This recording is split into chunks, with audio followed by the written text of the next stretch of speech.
आजच्या ठाणे व कल्याण लोकसभा निर्धार मेळाव्यासाठी व्यासपीठावर उपस्थित असलेले सर्व आमचे आई बाबा बंधू भगिनी व समोर बसलेले सर्व माझे बंधू भगिनी व बालमित्रांनो, सर्वांना माझा नमस्कार। बराच ठाणेकरांना प्रश्न पडला असेल का हा जव्हार मोखाडा आदिवासी भागामध्ये काम करणारा कार्यकर्ता आज ठाण्यामध्ये का आला। त्याला काय मुंब्रा विधानसभा लढायची का कल्याण लोकसभा लढायची, कारण इथे राजकारणी लोक डोक्यात निवडणुकाशिवाय दुसरा कुठला विचार करणार नाही। किंवा इथे कोणता आमचा कॉर्पोरेटर बंधू भगिनी असेल त्यांना प्रश्न पडला असेल का संतोष कवळे किंवा जगदीश गवरीला काही इथे निवडणुकीला उभं करायला लावले की संतोष गोपालला उमेदवारी देत आहेत, हा प्रश्न पडला असेल। परंतु हे ठाणं हे धर्मवीर आनंद दिघेंचं ठाणं आहे। गेल्या 20 वर्षामध्ये त्याच्यामध्ये अनेक बदल झालेले आहेत। आपण पाहतोय की ज्या वेळेस आनंद दिघे साहेब होते त्यावेळेस रात्री अपरात्री खेड्यापाड्यातील कुठलाही आमचा बांधवाला भगिनी आली, कुठलाही डिलिव्हरीची केस आली, कोर्टातला विषय राहू दे, पोलीस स्टेशनचा विषय असू दे, एक ठिकाण होतं टेंबी नाका का जिथे दिवस रात्र ते मंदिर सुरू असायचं आणि तिथे येणाऱ्या प्रत्येक माणसाला न्याय मिळत होता, त्याच्या आरोग्याची व्यवस्था होत होती, त्याच्या शिक्षणाची व्यवस्था होत होती। परंतु कालांतराने हे सर्व बदलत चाललेले आहे। वसंतराव डावखरे साहेब होते का कोणी अगदी जव्हारच्या कार्यकर्त्यांनी फोन केला तरी फोन उचलला जायचा आणि संबंधित अधिकाऱ्याला फोन केला जायचा। परंतु आता आपल्या ठाण्यामध्ये निवडणुका सोडल्या तर कुठल्याही कार्यकर्त्याचा, कुठल्याही नेत्याचा, जनसामान्य कार्यकर्ता तर जाऊ दे, कॉल उचलले जात नाही। दुःख आपल्यासाठी सर्वांसाठी दुःखाची बाब आहे। आज ठाण्यामध्ये जिजाऊ यासाठी पोहोचलेले का पूर्वीचा काळ होता का आमच्या ग्रामीण भागातनं तलासरी मोखाड्यापासनं तर अगदी मुरबाडपासून सर्व रुग्ण व्यवस्था आजार झाला तर ठाण्यामध्ये सिव्हिलला किंवा छत्रपती शिवाजी रुग्णालयामध्ये पेशंट पाठवले जायचे आणि तिथून पेशंट बरा होऊन यायचा। आज काळ बदलला आहे। आज ठाण्यातील हजारो रुग्ण आपल्या विक्रमगड तालुक्यातील जिजाऊच्या छोट्याशा रुग्णालयामध्ये झडपोली येथे उपचारासाठी येतात। हा इथल्या राजकारण्यांचा कुठला कार्य आहे हे परमेश्वराला माहिती। हे सांगण्यासाठी इथपर्यंत आलो आहे।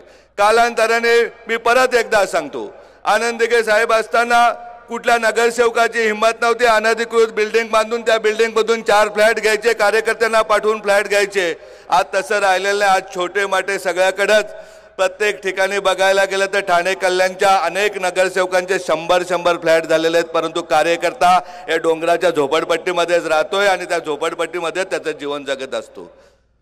आपल्याला आपली संस्था गेली 15 वर्ष कोकणच्या सर्वांगीण विकास झाला पाहिजे, कोकणातील 5 जिल्ह्यातील आपला विद्यार्थी शिकला पाहिजे, आपली माता भगिनी व बंधू वाचला पाहिजे, कुठलाही बांधव उपचाराशिवाय दगावता कामा नये आणि कुठलाही विद्यार्थी शिक्षणापासून वंचित राहता कामा नये। हे 2 मूळ उद्देश घेऊन काम करते। हे मूळ उद्देश घेऊन काम करत असताना नेहमी आम्ही बोलत असतो, मी खारेगावचे संतोष कवळे राहू दे, केदार राहू दे, जगदीश गवरे राहू दे, वारंवार आमचं बोलणं असतं का आपण मुंबईच्या बाजूला राहणारे, मुंबईत राहणारे आपण, परंतु आपण आहोत कुठे। आपण असो हॉटेलच्या वेटर म्हणून असू, आपण घरातली काम करणारी बाई असू, खाली लिफ्टमध्ये उतरलं तर लिफ्टमधला वॉचमॅन असू, गेटवरचा वॉचमॅन असू, त्याच्या पलीकडे गेला तर गाडीमध्ये ड्रायव्हर असू, हे चित्र तुम्हा आम्हाला बदलायचं आणि हे चित्र बदलण्यासाठी तायांनो दादांनो शिक्षण ही गोष्ट सगळ्यात महत्त्वाची आहे। हे शिक्षण देण्यासाठी जिजाऊ इथपर्यंत पोहोचले। आता लोकसभेची निवडणूक आले म्हणून नाही बोलत, परंतु गेल्या 3 ते 4 वर्षापासून ठाणे महापालिका राहू दे, कल्याण महापालिका राहू दे, प्रत्येक शाळेमध्ये जिजाऊची वही पोहोचली जाते। या ठाणे महापालिकेच्या 10च्या 10 प्रभागामध्ये अगदी ज्याप्रमाणे आपली सर्वांची मुलं शिकतात त्याप्रमाणे गरिबांच्या मुलांनाही शिक्षण देण्यासाठी त्यांना उत्तम प्रकारच्या क्लासेसची व्यवस्था आपण जिजाऊने केलेली आहे। ज्याने कोणी बघितलं असेल का मुलुंडला जाताना, मुंबईला जाताना कचऱ्यावरचा ढीग आहे, त्या कचऱ्यावरच्या ढिगावरही आपण शाळा चालू केलेली आहे। येऊरला कोण गेले असेल ते येऊरच्या आदिवासी बांधवांसाठी शाळा चालू केलेली आहे। बाजूला मुंब्र्याच्या आपल्या मुसलमान बांधवांच्या मुलांसाठी आपण शाळा सुरू केलेली आहे, क्लासेसची व्यवस्था केली। कारण आपल्याला माहिती आहे डॉक्टर बाबासाहेब आंबेडकरांनी सांगितले शिक्षण हे वाघिणीचं दूध आहे, परंतु ते फक्त श्रीमंतांच्या घरी किंवा अधिकाऱ्यांच्या घरी किंवा लोकप्रतिनिधीच्या घरी देऊन नाही चालणार। जेव्हा गरिबांचा मुलगा मुलगी हे दूध पिईल तेव्हाच या देशाची गरिबी दूर होईल असं मला स्वतःला वाटतं। त्यासाठी आपले प्रयत्न चालू आहेत। आपली संस्थेचं एक स्वतंत्र 130 खाटाचं रुग्णालय, 8 CBSE स्कूल आहेत पूर्ण कोकणभर, अगदी मोखाड्यापासून तलासरीपासून सावंतवाडीपर्यंत 45 अभ्यासिका आहेत। ज्या लायब्ररी आहेत का ज्या लायब्ररीमध्ये स्पर्धा परीक्षांचं शिक्षण दिलं जातं, खेड्यापाड्यातल्या ठाणे पालघर जिल्ह्यातल्या प्रत्येक तालुक्यामध्ये आपल्या अभ्यासिका का जिथे गरीब मुलांना चांगल्या प्रकारे मोफत क्लासेसची व्यवस्था केली जाते। आपल्याला बघायचं असेल तर आज ठाणे महानगरपालिकेचंच उदाहरण सांगतो।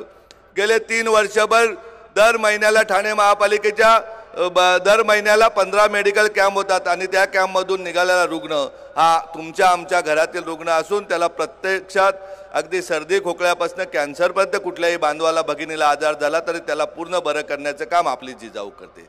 आज एवढी गर्दी कुठल्याही एकही रुपयात न देता काय येऊ शकते तर त्याला कारण आहे का जिजाऊचं काम आहे ठाण्यामधलं का अगदी रिक्षा चालवण्याची ट्रेनिंग ही जिजाऊ देते, मेहंदी क्लासेसची व्यवस्था करते, ब्युटी पार्लर क्लासेसची व्यवस्था करते, अगदी घर बसल्या आमच्या भगिनींना काम नसलं तर त्यांना जेवण बनवण्याचे क्लासेस केलं जातं आणि अगदीच बघायला गेलं तर योगा क्लासेस आमची ताई सदृढ होण्यासाठी योगा क्लासेसची व्यवस्थाही जिजाऊनी केलेली आहे, प्रत्येक नगरामध्ये केलेले का आपल्याला आपली ताई वाचली पाहिजे, आपला विद्यार्थी शिकला पाहिजे, आपल्याला सर्व प्रत्येकाला सदृढ राहिलं पाहिजे।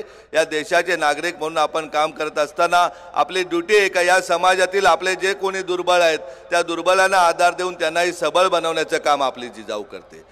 इथे कुठल्या निवडणुका लढवण्यासाठी दादांना तयानो मी नाही आलो, परंतु लोकप्रतिनिधी हे फक्त 4.5 वर्ष एकदा निवडून आल्यानंतर किंवा पडणारा उमेदवार या समाजाकडे पाहतच नसेल तर त्याला 24 तास त्यांनी काम केलं पाहिजे, हे काम सांगण्यासाठी मी इथपर्यंत आलेलो आहे।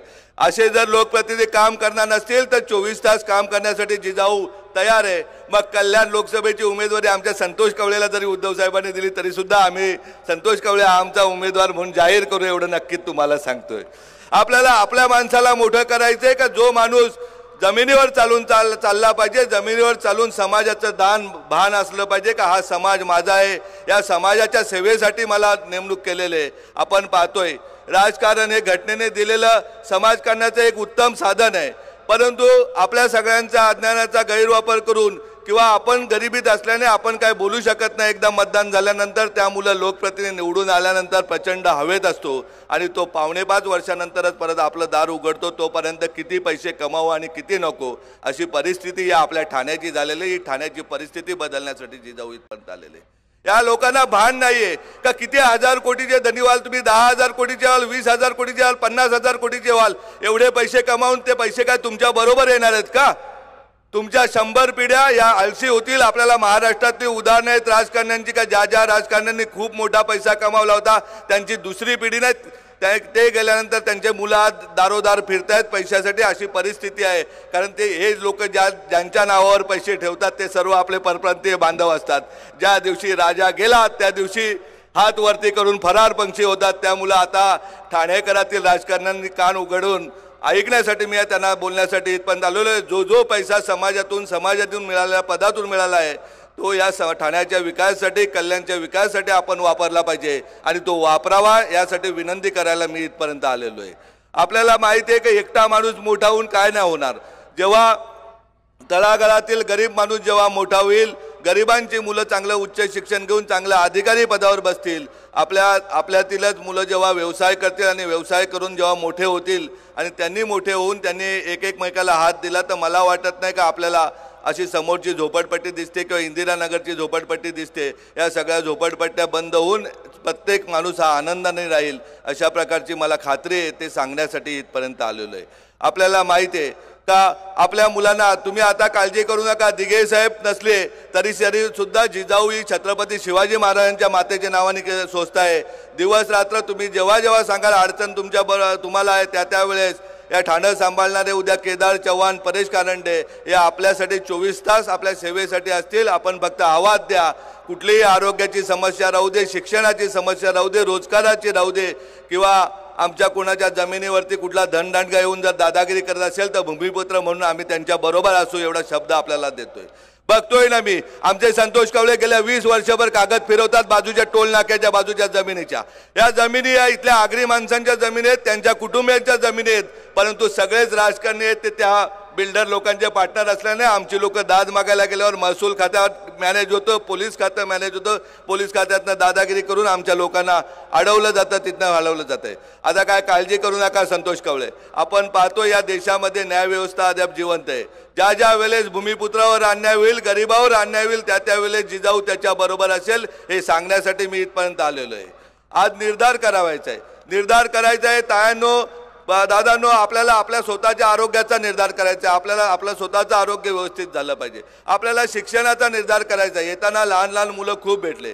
का भेटले? या मुलांचा एक छोटासा किस्सा सांगतो. 15 दिवसापूर्वी जिल्हाधिकारी कार्यालयात एक कार्यक्रम होता. कमिशनर आले होते, यांचे महिला व बाल विकासचे कमिशनर आले होते, जिल्हाधिकारी महोदय होते, जिल्हा परिषद सीओ होत्या, न्याय व्यवस्थेतील एक माननीय न्यायाधीश महाराज होते. सगळ्यांची भाषणं सुरू होती. प्रत्येक वेळेस आपली ठाण्यातील बच्चे कंपनी बडबड बडबड बडबड करत होती. ज्या वेळेस मी भाषणाला उभा राहिलो, सर्व मुलं, शिक्षक आल्यानंतर जेवढे शांत बसत नाही तेवढे शांत बसले. त्याला कारण आहे का ती जिजाऊ, आपली जिजाऊ त्या विद्यार्थ्यांच्या डोक्यामध्ये गेलेले, त्यांच्या मनामध्ये ठसले. त्यामुळे विद्यार्थी गप्प बसून पूर्ण भाषण ऐकत होते. जिल्हाधिकारी महोदय भाषण झाल्यानंतर मला बोलले, का हो सांबरे साहेब, तुम्ही उभे राहिल्यानंतर विद्यार्थी गप्प का बसले? म्हटलं साहेब, ही मुलं ही आमची मुलं आहेत, आमच्या कुटुंबातली मुलं आहेत आणि कुटुंबाचा करता माणूस मी आहे. त्यामुळे मी उभा झाल्यानंतर सर्व मुलं आवाज बंद करून बसले. हा तुमचा माझा जिव्हाळ्याचा संबंध आहे तायांनो, मुलांचा जिव्हाळ्याचा संबंध आहे. हा संबंध असाच कायम सुरू राहिला पाहिजे. आपल्याला आपल्या मुलांना तुम्ही बिंदास दाखवा का आता स्वप्न तुम्ही पहा. तुम्ही जे जे स्वप्न पाहाल ते स्वप्न पूर्ण करण्यासाठी जिजाऊ आपल्याबरोबर 100% आहे. तुम्हाला खोटं वाटेल, आई वडील नसलेला मुलगा जर आपल्याकडनं UPSC होऊन IPS होऊ शकतो, ऊस मजुराचा पोरगा जर आपल्याकडनं डेप्युटी कलेक्टर होऊ शकतो, सांगलीहून आलेली ताई आपल्याकडे झडपोलीला जिजाऊमध्ये राहून डेप्युटी कलेक्टर होऊ शकते. आपण मगाशी भाषण ऐकलं असेल, जिच्या पोटामध्ये 2.5 महिन्याचा बाळ असताना लोकांची धुनी मांडी करणारी मुलगी जर जिजाऊमध्ये येते, केदार आणि परेश सरांना भेटते, त्याच्यानंतर तिला क्लासेसची व्यवस्था केली जाते, तिचा धुण्या भांड्याचा कार्यक्रम बंद करून ती मुंबई फायर ब्रिगेडमध्ये लागते. कितीतरी मुली अशा आहेत का वीट भट्टीवर जाणाऱ्या आईबाबांची मुलगी आपल्याकडे प्रशिक्षण घेऊन पोलीस अधिकारी होते. कितीतरी आपल्या महिला ताया अशा आहेत का ज्यांचे लग्न झाल्यानंतर सुद्धा जिजाऊ जॉईन केल्यानंतर ते PSI झालेले आहेत. अगदी मुंबई फायर ब्रिगेडमध्ये शेकडोच्या संख्येने आपले विद्यार्थी लागले, तर हजारोच्या संख्येने प्रशासनामध्ये जिथे जाल तिथे आपला जिजाऊचा कर्मचारी दिसतो. त्यामुळे आता कुठलीही स्वप्न तुम्ही पाहण्यासाठी मागे पाहू नका, एवढी विनंती आपल्याला करतो. आपण जी स्वप्न पाहाल, हा संध्याकाळचा टाईम आहे. आपल्यामध्ये बोलतात का लक्ष्मीचा टाईम आहे, या टाईमला तुम्हाला सांगतो, विद्यार्थी जी स्वप्न बघतील, त्यांच्या आया जे स्वप्न पाहतील, वडील जे स्वप्न पाहतील, ते पूर्ण करण्यासाठी जिथे कुठे अडचण येईल तिथे जिजाऊ त्यांच्या कुटुंबाप्रमाणे असेल, हा आपल्याला शब्द देतो. त्यासाठी कुठल्या निवडणुका आम्हाला लढवण्याची गरज नाही, एवढं तुम्हाला नक्कीच सांगतो. आणि यापुढे एवढी गर्दी बघून तर मी नक्कीच ठाणेकरातील सगळ्या लोकप्रतिनिधींना आवाहन करतो, दादांनो, तायांनो, ज्या नगरसेविका असतील, आमदार महोदय असतील, खासदार महोदय असतील, सर्वांना विनंती करतो का या ठाण्याची आरोग्य व्यवस्था सुधारण्यासाठी आपण काहीतरी करा. या ठाण्यातील उद्या शिक्षण खातं मिळालं, महानगरपालिकेचं शिक्षण सभापती पद म्हणजे निव्वळ पैसे खाण्यासाठी, शिक्षकांकडून वर्गण्या घेण्यासाठी नाही, तर शिक्षणाची गुणवत्ता सुधारली पाहिजे. यासाठी आपण काहीतरी प्रयत्न करा. या ठाण्यामध्ये रोजगारासाठी आपण काहीतरी प्रयत्न करा. माननीय मुख्यमंत्री महोदयांनी इथे मोठा एज्युकेशन हब आणला पाहिजे का ठाण्याचा प्रत्येक विद्यार्थी हा बाहेर जाता कामा नये, इथे व्यवस्था झाली पाहिजे. अशा प्रकारचे मी त्यांनाही विनंती करतो. कारण आपल्याला माहिती आहे, आज आपल्याला बघतोय तर जिकडे तिकडे कॉन्क्रीट चालू आहे, कॉन्क्रीटवर कॉन्क्रीट चालू आहे, पट्ट्यावर पट्टा चालू आहे. हे पोट भरायचे धंदे ठेकेदारांचे बंद झाले पाहिजेत. काहीतरी भरीव काम आज ठाण्याला करणे गरजेचं आहे, हे सांगण्यासाठी मी इथपर्यंत आलेलो आहे. आपण पाहतोय जागोजागी ट्रॅफिक लागते, जागोजागी अनधिकृत इमारती सुरू आहेत. या सगळ्या बंद होऊन या झोपडपट्टीमधील राहणाऱ्या माणसाला, छोट्या छोट्या घरामधील राहणाऱ्या माणसाला आम्ही काल कल्याण येथेही सांगितलं का ज्याप्रमाणे मुंबई महापालिकेने लहान घरांची घरपट्टी माफ केली, त्याप्रमाणे ठाणे महापालिकेची घरपट्टी माफ करावी. एवढी इथल्या राजकारण्यांना विनंती करतो का छोटे छोटे लोक आहेत तेही आनंदाने दिवाळी साजरी करतील.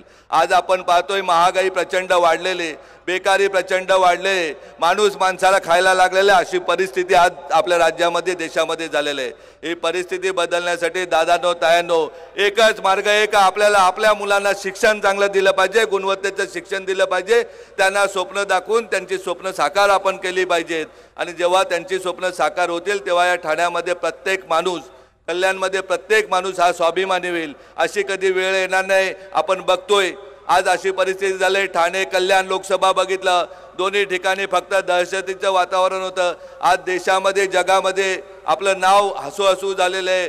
काल परवाची घटना डोंबिवलीतली बघितल्यानंतर आजही अंगावर काटा येतो. याला मुख्य कारण आहे शिक्षण.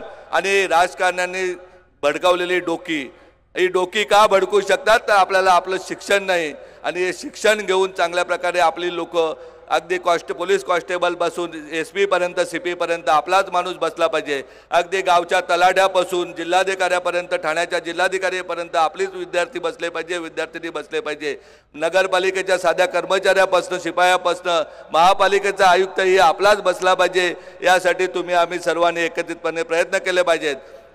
ठाण्यामध्ये सांगायचं गेलं तर वर्तकनगर परिसरात आपली एक स्पर्धा परीक्षा लायब्ररी आहे, तिथे विद्यार्थ्यांना चांगल्या क्लासेसची व्यवस्था केलेली आहे। आपल्या किमान दिवसाला 450 विद्यार्थी कॉम्प्युटरचं शिक्षण घेतात।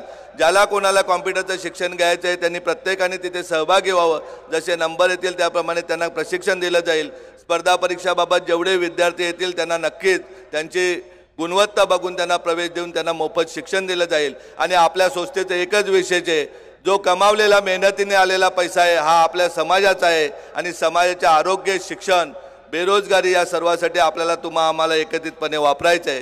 ठाणेकरांचं असंच प्रेम राहिलं तर मला वाटत नाही कधी मी सांगतोय की मी शहापूरला माझ्या आयुष्यामध्ये उत्तरार्धात जाईन, परंतु जर असंच प्रेम राहिलं तर माझं आयुष्यभर ठाण्यामध्येच मी राहीन आणि आपल्या सर्वांची सेवा करेन हा आपल्याला शब्द देतो। आणि मी तुमच्या ठाण्यातील कुठला नेता नाही का स्टेजवरून उतरल्यानंतर सांगणार कसं भाषण दिलं, कसा खोटं बोललो, तशातला नाही। आपण डोळे असणारी सर्व माणसात तुम्हाला विनंती करतो, ज्या ज्या ताईला ज्या ज्या दादाला झडपोलीला यायचं असेल त्यांनी या।